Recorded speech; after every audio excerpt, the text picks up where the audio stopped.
what is good and what I can put on the top, we see growing awareness in decision making. So people increasingly want to understand what they are drinking. They're interested in grape varieties. They already know some regions and want to be more focused in details of these regions. Even they try to be more specific in producers. Then there is a clear interest in lighter and fresher style of the wine. It applies both to white wines with a bright acidity and to more elegant red wines like Burgundy style. And of course, sparkling wine have significant strength now globally and in Kazakhstan as well. They increasingly become part of everyday consumption and one of the most in demand categories. Welcome to Asia Wine Market Almaty Special Edition with me, your host Roza. In this special series, we're exploring the growing wine culture of Kazakhstan with Almaty at the heart of it all. Each episode will meet with Italian wine professionals, importers, soms, and producers who are shaping the future of wine in Central Asia. Whether you're a winery looking to expand into new markets or a local expert curious about the market dynamics, you are in the right place. Hello everyone and welcome to Asia Wine Market Almaty Special Edition 2.0. Today I'm very excited to welcome Natalya Budayeva. Natalya is a wine educator and industry professional based in Almaty. She teaches at the Champagne Sommelier School, where she develops training programs, leads courses for both professionals and wine enthusiasts. She is also the board coordinator for the Kazakhstan Sommelier Association, supporting competitions and educational initiatives that contribute to the growth of wine culture in the region. She also holds the WSET diploma qualification and regularly serves as a wine judge at international wine competitions. So welcome, Natalya. We are very happy to have you here today. Thank you, Rosa, for nice introduction. I'm very happy to join your podcast.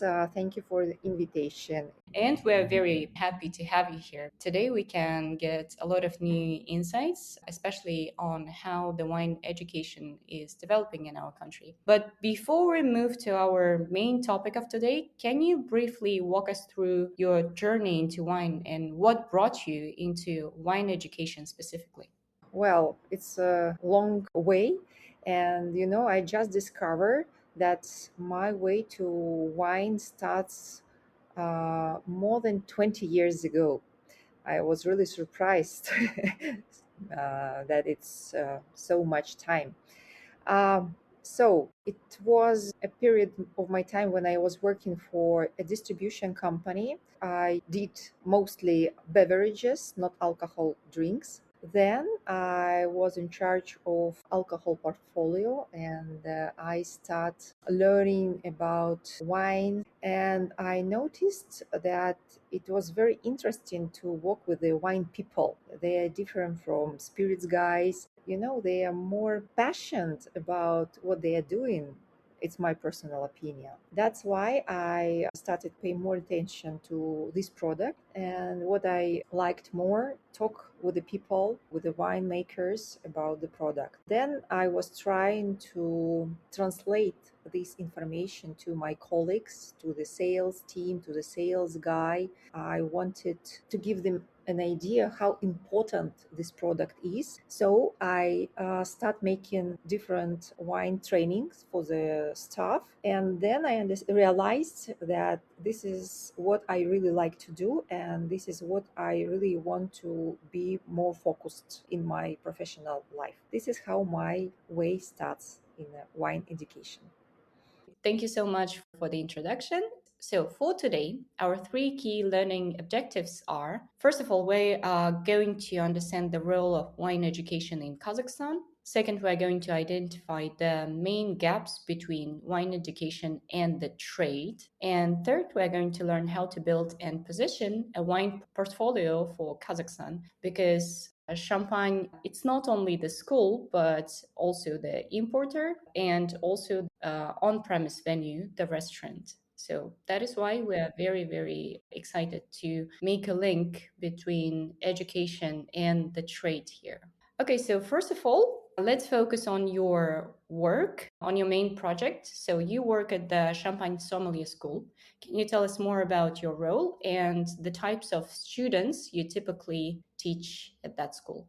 So I've been working at Champagne Sommelier School since the beginning when it was opened in December 2022. My initial role was to develop and then implement a strategy. And the main idea was that this project is really unique. While working on the school's development program, I decided to identify three key groups of our target audience of our students. First of all, the first group was our staff personnel who are working in a restaurant, in a wine shop. It was like a staff training programs. My task was to keep the knowledges of the waiters, cavists up to date. So for this, I developed training program at both basic and more advanced level, as well as model courses focused on specific wine regions, even on individual brands. Because as you already tell, we are not only a restaurant and a wine shop, we also an importer,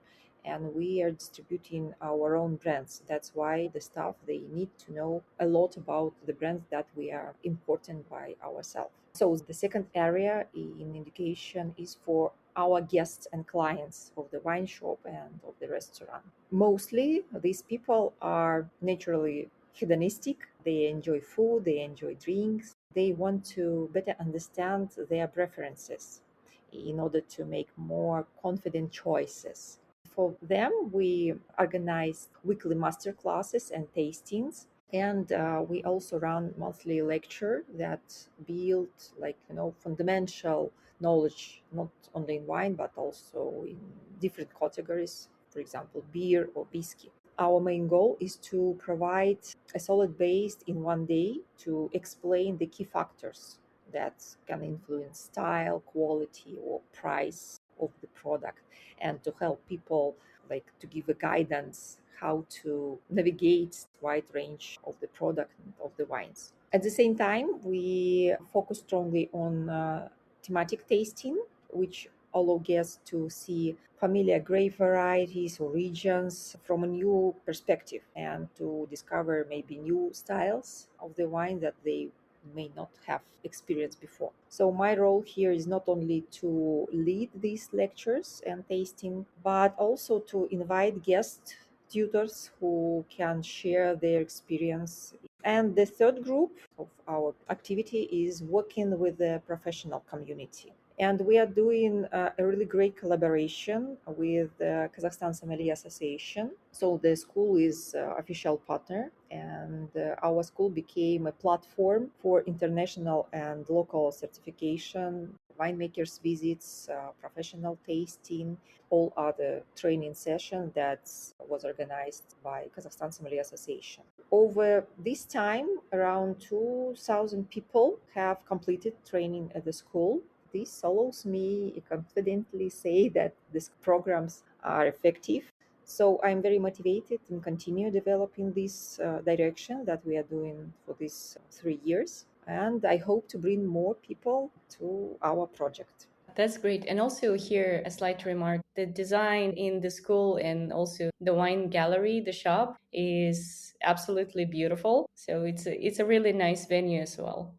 Yeah, thank you so much. And by the way, our class in a school was designed meeting all international requirements. White tables, very good light to make all this professional tasting on the very high quality level. Of course, we have equipment to show the presentation, to make a connection directly with wine producers, so we can connect our students with wine regions through video calls.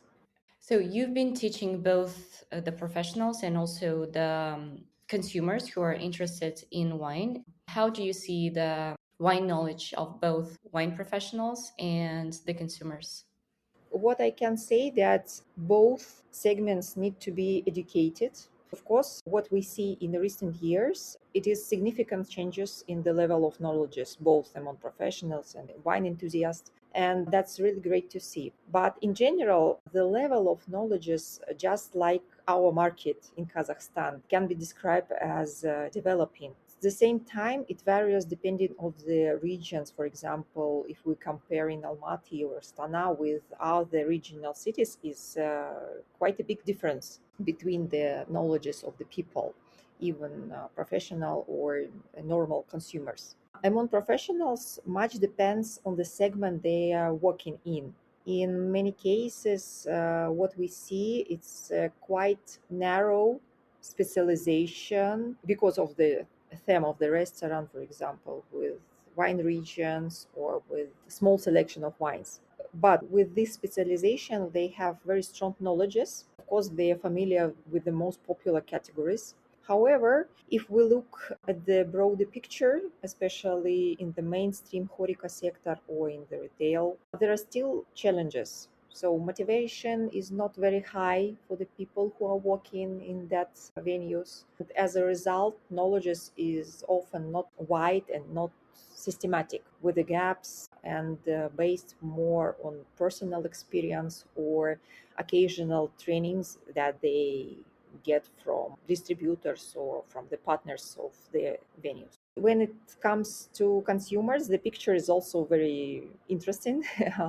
In the restaurants, we meet people with a very wide and broad outlook.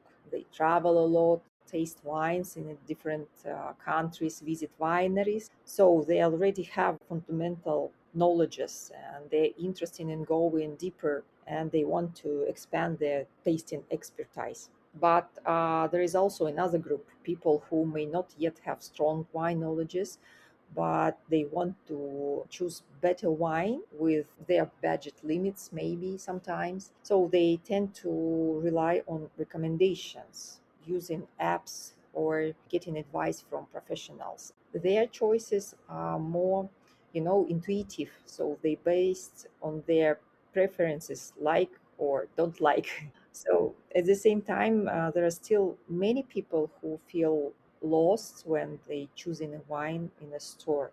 So we can say that there is a really strong need for education across all segments, and we clearly see great potential and interest in this direction. So you mentioned that some of the consumers still might struggle. So how do you adapt your teaching to make wine less intimidating for them and more accessible? It's a very good question.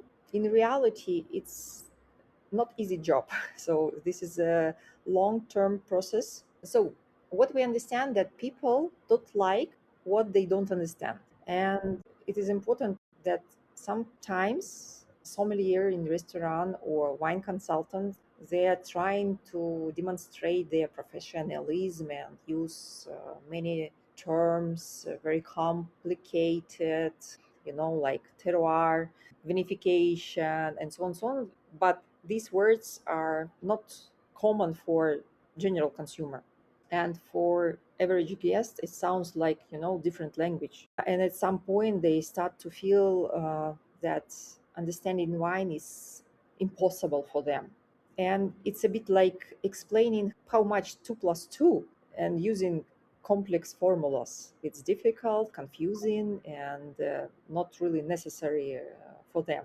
That's why we focused on building knowledge by making it accessible. So, in practice, this means explaining big ideas, but in simple language and always with tasting, because understanding of wine without tasting is nothing. For example, we might take one grape variety, say Sauvignon Blanc. For example, we had this tasting last week. We tasted one grape variety, Sauvignon Blanc, but from different countries. And people start to notice the differences where the acidity is higher, where the style of the wine is more on the tropical side, and where is more on herbaceous style. And we spoke without complicated terminology, trying to ask them and to hear their opinion about the wine. And we are trying to compare the samples between each other so it becomes much clearer for the consumers to understand the wine. The most common difficulty for people to be overloaded. Sometimes it's not necessary to give too much information about regions, grapes, varieties, styles, and so on and so on. But we are making like a small steps to bring the information to the mind of the consumers. And of course, we are trying to organize a special atmosphere where people don't worry about what they are saying. They just doing the tasting, they just making their own decision, and they translate their own opinion. So I think this is really works for everybody. Mhm. For me, it sounds like educating the consumer without letting them know that you're educating them. You're creating this friendly atmosphere where they feel safe to share their opinion. Absolutely, absolutely. We want them to feel safe, comfortable, and feel free to share what they're thinking about the wine. That's great. So, besides education, you also work closely with producers, importers, and on premise sector. So, how do you think what is the biggest disconnect that you might have noticed between these players in our market? Well, most often producers who are outside of our market and who are not familiar with Kazakhstan, they see Kazakhstan mainly through numbers, population size, GDP level, purchasing power, but they don't always take into account the actual stage of the market development or the level of consumer knowledge or the consumer habits. For example, how familiar people are with the specific regions or grape variety. So they often assume that their wines will sell themselves thanks to terroir, winemaking philosophy, and brand history that they are translating, and so on. So for importers, however, the main focus is sales. It's about promotional programs, budgets, and distribution. And within this context, it can be quite challenging to make a specific producer's brand stand out against a broad portfolio. At the same time, retail or HoReCa, having a wide range of offers from importers, often make decisions based on pricing and marketing support rather than the uniqueness or specific characteristic of a wine. This is except the wine oriented places, of course. And somewhere along this chain, the most important part is often lost. So, how to communicate the value of the wine from the producer to the final consumer. And another key factor is the planning horizon. So, producers tend to think like long term. Importers operate within contracts and supply circle, but HoReCa often works with a short sales circle and focus on quick turnover. So all these things also make communication very complicated, and we need to take into account all these important factors. So we just spoke about some things that might be disconnecting all the key players in this chain. That sounded maybe like a problem, a bit of a negative thing. But now let's talk about some positive things, like what kind of trends are you currently seeing in consumer behavior and wine preferences? How is it changing now? Mhm. So what we can see that consumers influence both global trends and our local specificity. What is good and what I can put on the top, we see growing awareness in decision making. So people increasingly want to understand what they are drinking. They're interested in grape varieties. They already know some regions and want to be more focused in details of these regions. Even they try to be more specific in producers, so they want to choose special producers. Then there is a clear interest in lighter and fresher style of the wine. It applies both to white wines with a bright acidity and to more elegant red wines like Burgundy style. And of course, sparkling wine have significant strength now globally and in Kazakhstan as well. They increasingly become part of everyday consumption and one of the most in demand categories. Another important trend of our consumer is focusing on ratings. What I can highlight that Vivino app, I hope it's not like advertisement now, but the Vivino app is very popular and consumers are looking the ratings of the wines inside of this app. Not only consumers but even professionals. It provides ratings from user around the world and it creates like average feeling of the wine and people believe that it's more objective kind of expertise. In addition, the app offers analytics and recommendation to the consumers that they can easily use when they're choosing the wine. We can also see that overall people are drinking less and paying more attention to healthy lifestyle. It's not good for us, for people who are working in an alcohol business, but it's a good in general for the future generation. So we see that people more likely choose high quality wines. They drink less, but they drink high quality, and it's good. The principle of less but better, it really works for our market. Overall consumption is becoming more defined. There are fewer impulsive purchases and more conscious choices now on the market. I think this is the main. That's a very good example. And also about Vivino. I think that's just my opinion, probably because the ratings are written by users who can be the wine professional or who can be someone who's not working in wine industry at all. He's just a drinker. And maybe that is why people tend to trust more in this platform. And that is why it's so popular because people can relate. People can relate to other people. True.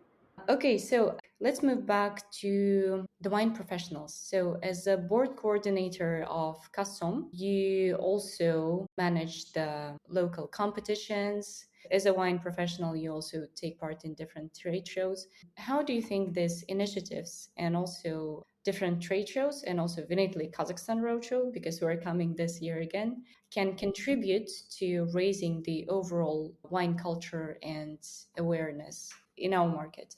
I would say they play a very, very important role. First of all, competitions are a powerful tool for developing the professional community. They motivate us, the specialists, to keep learning, structure their knowledge, and improve their level. Secondly, such events attract broader public attention to wine as an industry, as a category, and they create interest and open up opportunities for deeper communication with the wider audience because we want to attract them in our sphere. If we talk about Vinitaly Kazakhstan Roadshow, there is another important aspect: direct contact with the producers. It gives both professionals and consumers the chance to better understand wine styles or brand philosophy. They can ask questions directly, and it gives a lot of insights about how the wine industry growing. In addition, the wide range of tasting samples and the presence of many only Italian producers in one place in one day, it's truly impressive. Even for professionals who already familiar with international exhibitions and other events. And it shows the huge potential of the wine business. So people can really see it. This is how wine culture develops, actually.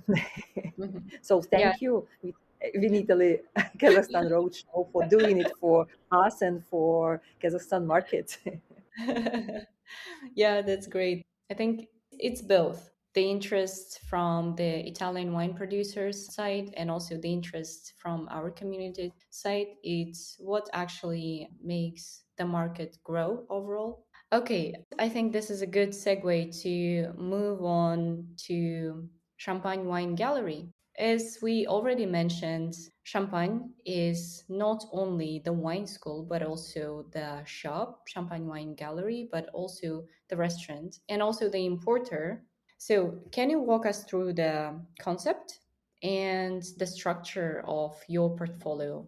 So you already mentioned that Champagne Wine Gallery is a really unique concept. It's a combination of retail, restaurant, and education. We are not just about selling wine, but also we're trying to create a full wine expertise. So from the portfolio perspective, we are trying to present a very large assortment. The idea to work with the producers we truly believe, and we can recommend not only to consumers but also to professionals. So structurally we are trying to have a balance in the assortment, but of course champagne wines plays a main role in our assortments because of our name.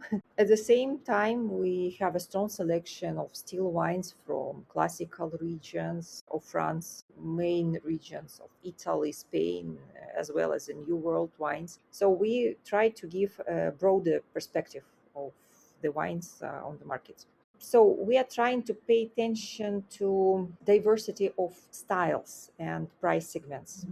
So it's important for us to have wines accessible for everyday consumption, or more wines for collection or for special events or for experienced consumers. Another part of the assortments that we also trying to include to the portfolio are more on the educational side. So it's very rare example of the wines or rare grape varieties, regions that people can taste during the master class or during the training programs to know more about something that they never been familiar with.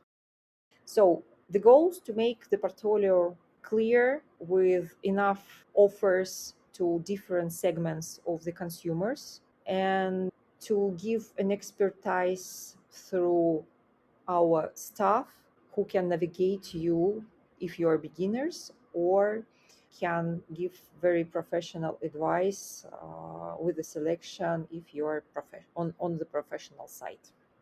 And you have quite a big selection. And also, last year I was interviewing Alexander Averyanov.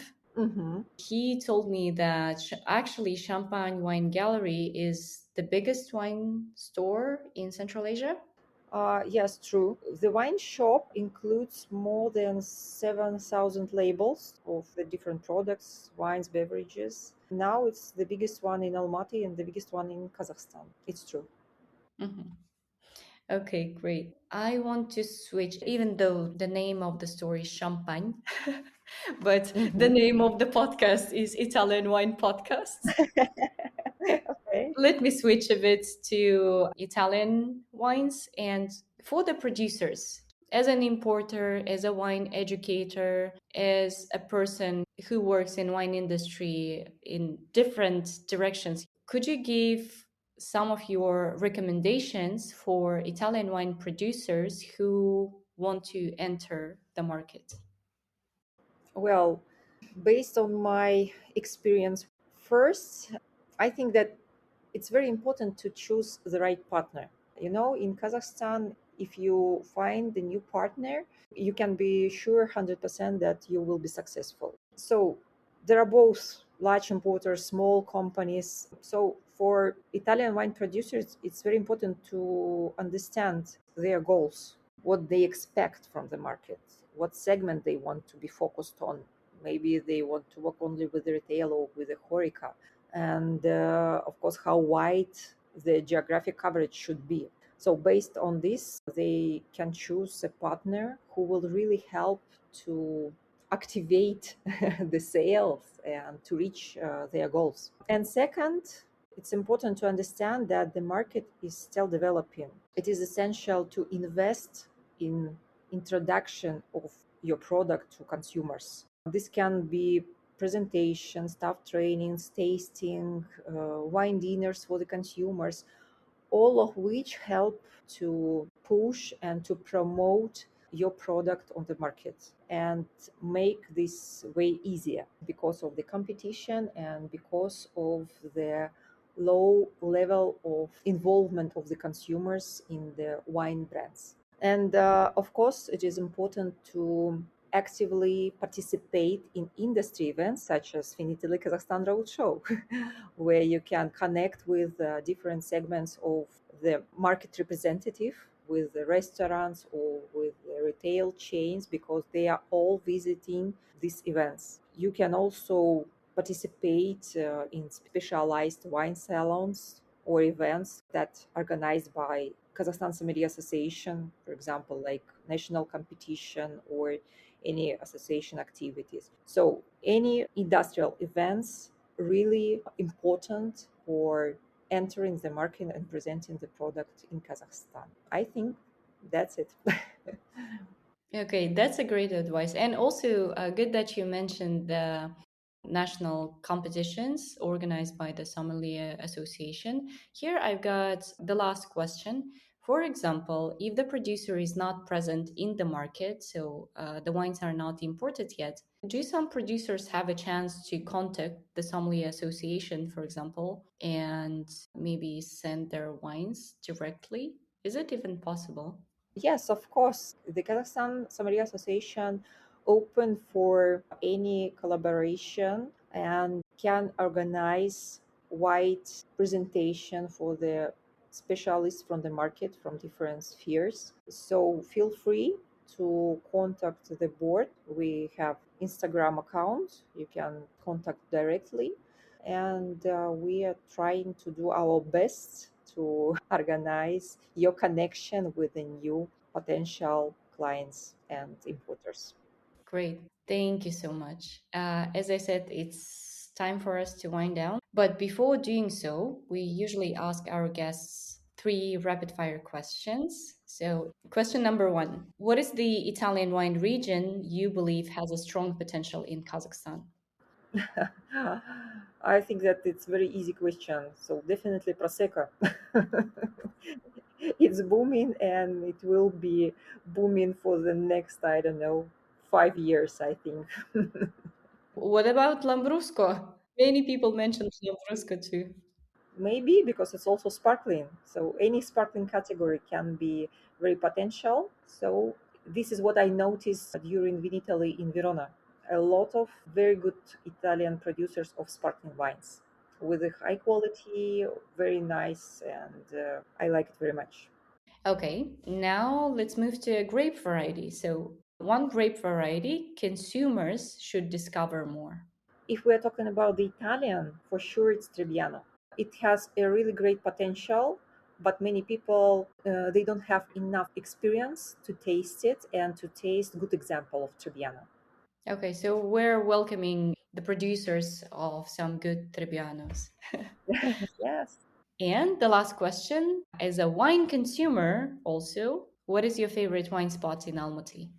So I may not be very original, but it is of course Champagne Wine Gallery, with the best selection of wines. And in the restaurant we have best selection of champagne by the glasses.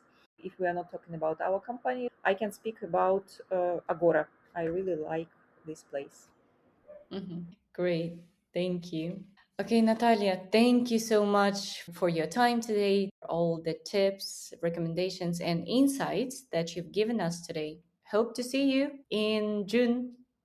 Thank you, Rosa, for invitation. It was a pleasure to be a part of your project. So see you soon and welcome to Champagne Wine School, maybe for some new classes or events or Oh, yeah. master classes. I'd be happy. I will be happy to attend again. Thank you. Ciao. Okay, thank you. Thanks for joining us on Asia Wine Market. Don't forget to subscribe, leave a comment, and share this episode with your fellow wine professionals wherever you get your pods. To stay updated on upcoming wine events, market insights, visit ItalianWinePodcast.com. Catch you in the next episode. And until then, cheers from Asia.